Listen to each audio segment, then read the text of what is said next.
Hello दोस्तों, कैसे हो? आपका स्वागत है त्रिपाण स्टडी सेंटर में। आज जो हम करने जा रहे हैं क्लास 12 एनआईएस बोर्ड का जो है हिस्ट्री का चैप्टर, जो कि बहुत काफ़ी इंपॉर्टेंट है। Chapter number 9, the establishment and the explanations of the Delhi sultan. There is a most important.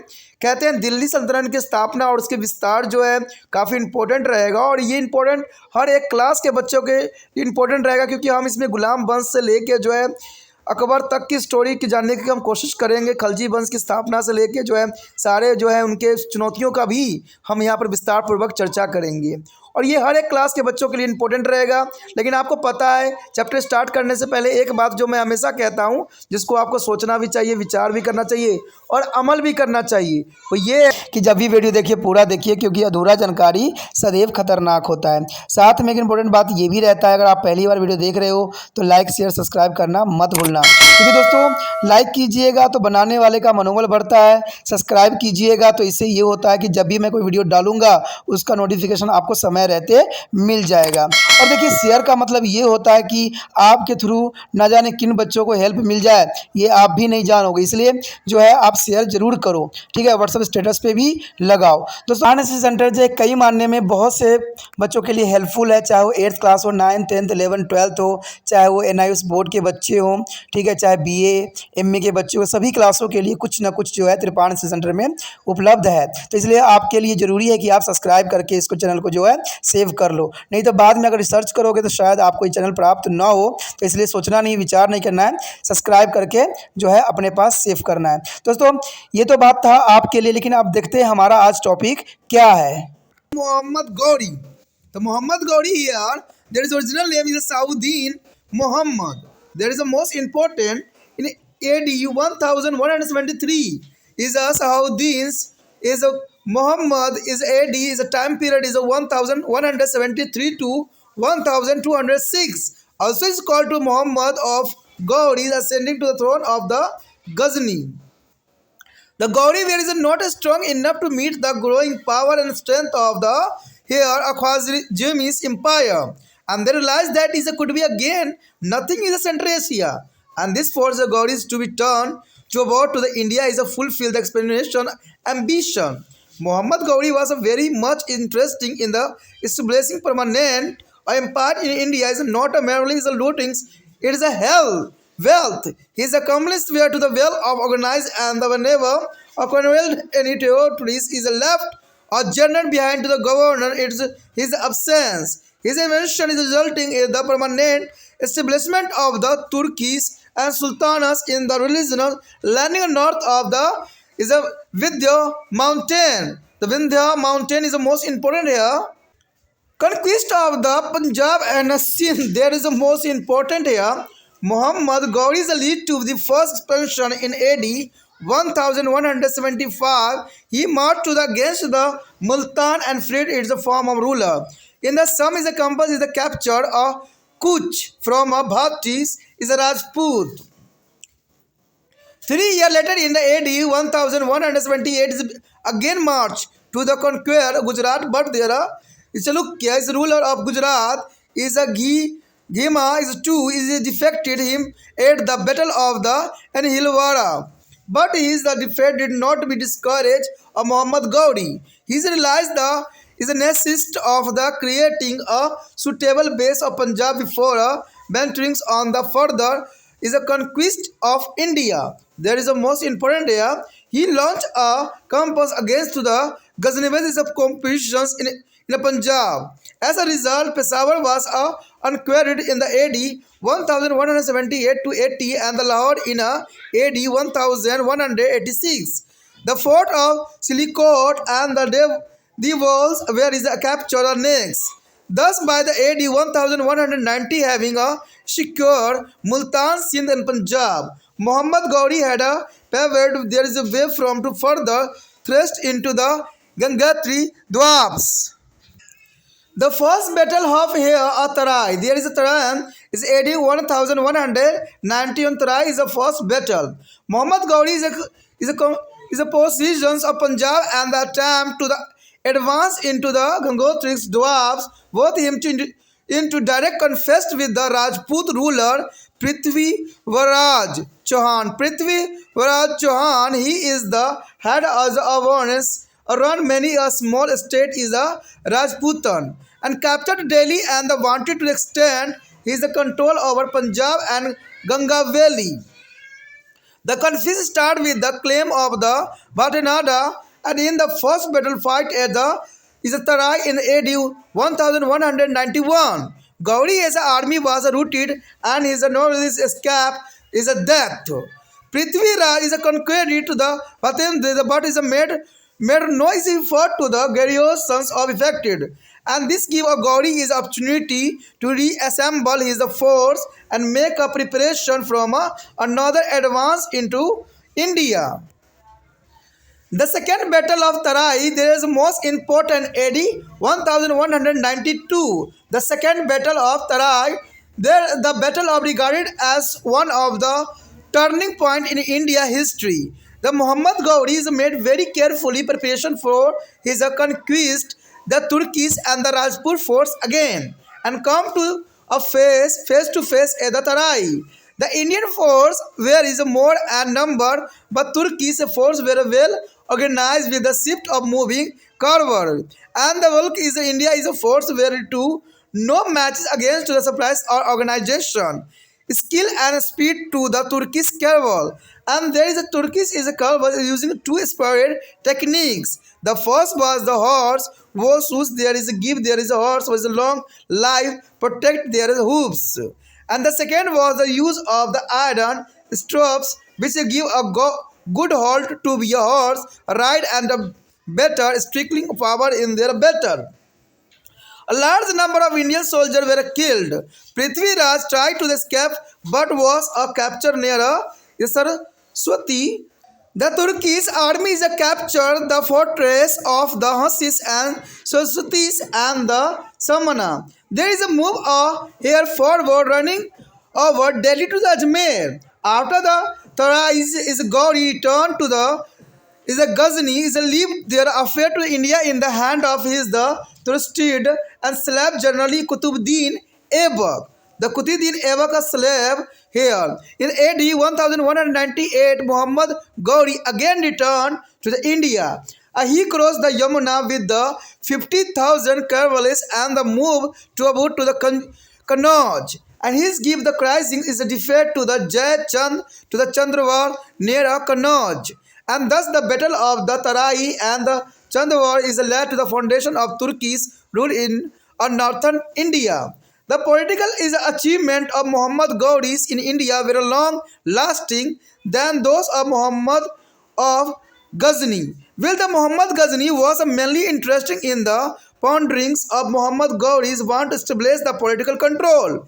His death in AD 12,006 did not mean to withdraw of the Turkish interest in India. He left behind his slave generally Kutubuddin Aibak, who became a first Sultan of the Delhi Sultan. यहाँ पर जो हमारे समक्ष आया है मोहम्मद गौरी। देखिए मोहम्मद गौरी जो है जिसको हम सलाहुद्दीन मोहम्मद भी कहते हैं, मोहम्मद गौरी के जो है स्टोरी बहुत ही इंटरेस्टिंग और बहुत ही मज़ेदार है। कहते हैं सन 1173 में सलाहुद्दीन मोहम्मद उर्फ मोहम्मद गौरी ने जो था 1173 से लेकर 1206 तक अपना जीवन यापन किया। कहते हैं गजनवी की गद्दी पर बैठा और देखा जाए तो ख्वारिज़म जो है साम्राज्य की बढ़ती शक्ति तथा बल का सामना करने में गौरी वंश सक्षम नहीं था। अंत उन्होंने भाप लिया था कि मध्य एशिया से उन्हें कुछ ही हासिल होने वाला नहीं है, यानी मध्य एशिया से उनको कुछ हासिल होने वाला नहीं है, जो इस बात का संकेत था। अंत उन्होंने जो है मोहम्मद गौरी को अपनी विस्तारवादी महत्वाकांक्षा की पूर्ति के लिए भारत की ओर मोड़ दिया, यानी भारत की तरफ जो इनका रुख होते चला गया। मोहम्मद गौरी भारत में जो है लूटपाट करने के स्थान पर अस्थायी शासन की स्थापना के पक्ष में था। उसके सभी अभियान जो है सुनियोजित थे तथा उसने हर जीते हुए क्षेत्र में एक सेनापति की नियुक्ति की थी जो उसकी अनुपस्थिति में शासन का संचालन भी कर सके। उसके आक्रमण में परिणाम स्वरूप विंध्याचल पर्वत के उत्तर में स्थायी तुर्की साम्राज्य की स्थापना भी हो गई थी। यहाँ पर जो हमारा आया अगला पॉइंट पंजाब तथा सिंध में विजय। देखिए मोहम्मद गौरी का जो पहला अभियान यहीं शुरू होता है पंजाब से लेकर सिंध में अपना विजय के पटाखा जो है इसने लहराया था। मोहम्मद गौरी ने अपना पहला अभियान जो है 1175 में छोड़ा था। उसने जो है मुल्तान की ओर रुख किया और उसे उसके शासक से मुक्त करा दिया। इसी अभियान के तहत अपनी भारतीय राजपूतों से जो है कच्छ को भी जीत लिया और सन जो है 1178 में उसने पुण्य गुजरात पर विजय हासिल करने के लिए आक्रमण किया, किंतु गुजरात के चालुक्य शासक भीम द्वितीय ने उसे जो है अलीवारा के युद्ध में पराजित कर दिया। हालांकि यह हार भी उसे निराश न कर सकी। उसने समझ लिया था कि पंजाब में मजबूत आधार बनाए बिना वह भारत के अन्य हिस्सों को जीत नहीं सकता है। यानी ये बात उसको साफ हो गया कि पहले पंजाब को जीतना अत्यंत महत्वपूर्ण रहेगा। उसने गजनवी शासकों के खिलाफ पंजाब में अभियान आरंभ कर दिया। परिणाम स्वरूप क्या हुआ कि सन 1169 से लेकर 80 में पेशावर और 1186 में लाहौर उसके कब्जे में आ ही गया।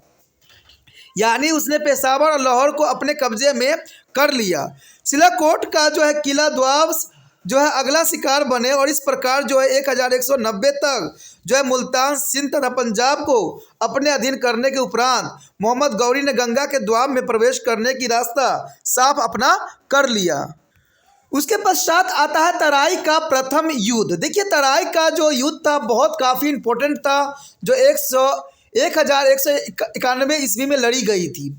पंजाब पर गौरी का आधिपत्य और गंगा द्वाब में अपने साम्राज्य के विस्तार का प्रयास उसे राजपूत शासक पृथ्वीराज चौहान के सामने ला खड़ा कर दिया और पृथ्वीराज चौहान ने कई छोटे राजपूत शासकों को जीतकर दिल्ली पर भी अधिकार स्थापित किया था और उसकी योजना पंजाब तथा गंगा घाटी का विस्तार भी की थी। भाटिया के द्वाबों को लेकर युद्ध आरंभ हुआ और तराई के मैदान में हुए प्रथम युद्ध जो 1191 में गौरी की सेना पराजित हुई और वह भी मरते मरते बचा। पृथ्वीराज चौहान ने भाटिया के जीत लिया पर उसकी जो है मोर्चाबंदी करने का प्रयास उसने नहीं किया। इसने गौरी के भारत पर जो है दोबारा आक्रमण करने के लिए अपनी शक्ति संगठित करने का एक और मौका दे दिया। यानी पृथ्वीराज चौहान बेशकली जो है यहाँ पर जो मोहम्मद गौरी को हरा दिया, लेकिन देखा जाए तो मोहम्मद दोबारा से जो है आक्रमण करने के लिए अपनी शक्ति को जो है आगे बढ़ा।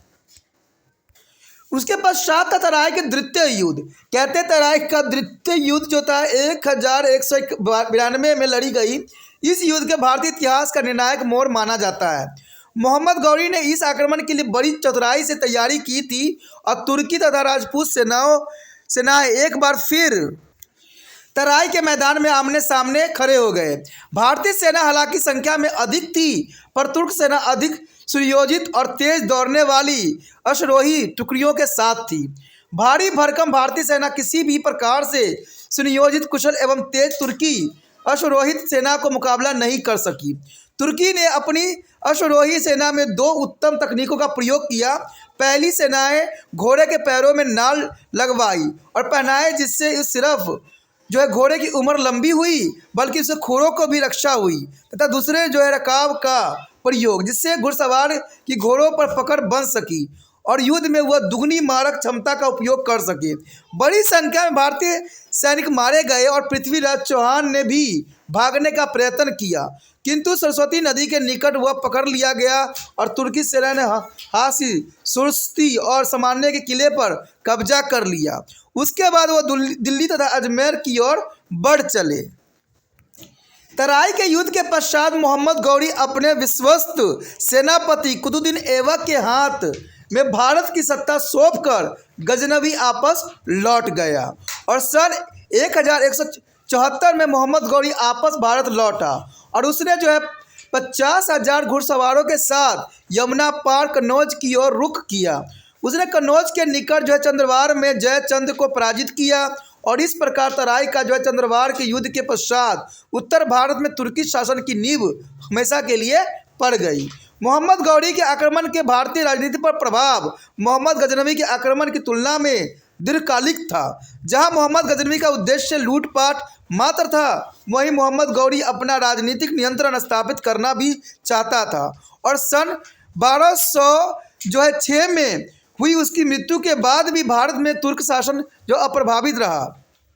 उसने अपने पीछे अपने दास सेनापति कुतुबुद्दीन ऐबक को नियुक्त किया था, जो दिल्ली सल्तनत का जो है प्रथम सुल्तान बना। अब इसी के जो है विस्तार से हम पढ़ेंगे कि प्रथम गुलाम वंश का राजा जो है कुतुबुद्दीन ऐबक की कहानी क्या है। इसी के साथ जो है दोस्तों हमारा टॉपिक आज खत्म हो रहा है। ठीक है, अगर आपको अच्छा लगा तो लाइक शेयर सब्सक्राइब जरूर कीजिए।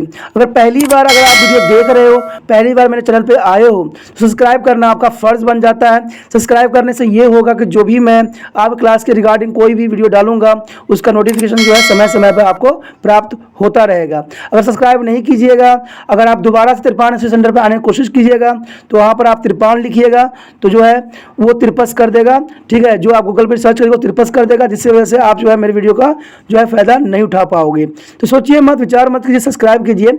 आप सोचते हो ये होगा कि मेरे जो एग्ज़ाम खत्म हो जाने के मेरा क्या ज़रूरत है तिरपान स्टडी सेंटर से। ठीक है, तो इसलिए सब्सक्राइब नहीं करने का सोचिएगा। लेकिन दोस्तों ऐसा नहीं है, तिरपान स्टडी सेंटर जो है बहुत हेल्पफुल है। क्योंकि ये जो है आपके 8th class 9th 10th 11th 12th जो आर्ट्स के सब्जेक्ट को कवर करता ही है, प्लस जो है ये NIC बोर्ड के जो है 10th +2 को भी कवर करता है। साथ में BA जो है फर्स्ट ईयर से लेकर 6 सेमेस्टर तक बच्चों के लिए ये अग्रसर रहेगा आर्ट्स सब्जेक्ट में। तो सोचिए नहीं, विचार नहीं कीजिए, काफ़ी जो है तिरपान स्टडी सेंटर का फ़ायदा ही फ़ायदा है। ठीक है, अगर आप मुझे प्रोत्साहित करोगे तो आपके लिए मैं तरह तरह के वीडियो बनाऊंगा जो आपको फ़ायदा पहुंचाएगा। एग्ज़ाम के तौर पे मैं आपको जो है पेपर भी आपको सोल्यूशन करके दिखाऊंगा जो आपके लिए फ़ायदेमंद रहेगा। अगर नहीं सब्सक्राइब कीजिएगा, मेरा मनोबल घटेगा, तो हो सकता है कि आपको फिर दोबारा मैं ना वीडियो बनाऊं और आपको फ़ायदा ना पहुंचाऊं। तो अभी भी नहीं सोचिए, मेरा जितना आप फैलाइएगा, जितने दूसरे बच्चों के साथ शेयर कीजिएगा, उतना जो है मैं आपके लिए कार्य करने में अग्रसर रहूँगा। ठीक है दोस्तों, इसे सोचिए मत, विचार मत कीजिए, अभी सब्सक्राइब कीजिए और अपने व्हाट्सएप स्टेटस पे लगाइए और दूसरे बच्चों के साथ भी शेयर कीजिए। ठीक है दोस्तों, अपना ध्यान रखना, बाय।